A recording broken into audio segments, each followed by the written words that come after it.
નમસ્કાર, મારી channel Hansie પરમારમાં આપ સર્વેનું હાર્દિક સ્વાગત છે। તો મારો આજનો વિષય છે વિશ્વ માટી દિવસ।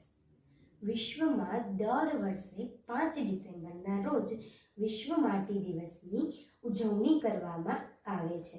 જમીનનું ધોવાણ ઘટાડવા તેમજ ફળદ્રુપ જમીન અને તેના સંસાધનો વિશે લોકોમાં જાગૃતિ લાવવા માટે FAO એટલે કે ફૂડ એન્ડ એગ્રીકલ્ચર ઓર્ગેનાઇઝેશન દ્વારા દર વર્ષે 5 ડિસેમ્બરના રોજ વિશ્વ માટી દિવસની ઉજવણી કરવામાં આવે છે। ટકાઉ જમીન વ્યવસ્થાપન પ્રથાઓ સુનિશ્ચિત કરવાના ઉદ્દેશ્ય સાથે દર વર્ષે આ દિવસની ઉજવણી કરવામાં આવે છે। જેમ પાણી વગર જીવનની કલ્પના કરવી અશક્ય છે, તેમ માટીનું પણ ખૂબ જ મહત્વ છે। ભારતની અડધી વસ્તી ખેતી પર નિર્ભર છે। ઇન્ટરનેશનલ સોઇલ સાયન્સ યુનિયને સૌ પ્રથમવાર વિશ્વ માટી દિવસની ઉજવણી કરવાની ભલામણ કરી હતી।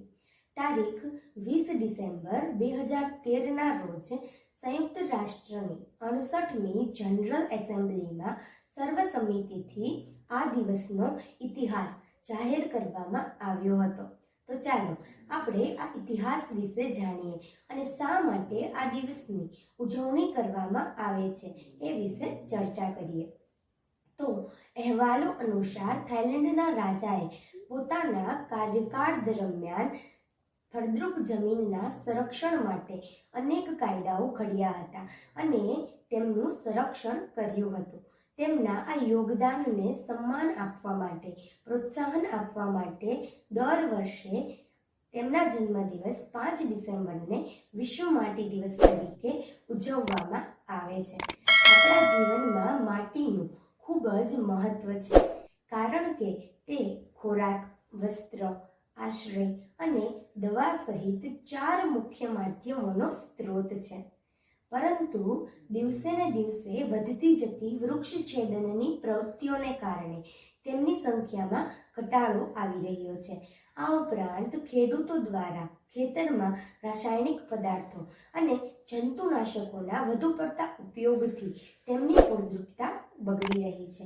તો મારે મારા ખેડૂત મિત્રોને માત્ર એટલું જ કહેવું છે કે ખેતરમાં રાસાયણિક પદાર્થોનો ઉપયોગ ન કરીને માત્ર ને માત્ર કુદરતી ખાતરનો જ ઉપયોગ કરવો જોઈએ।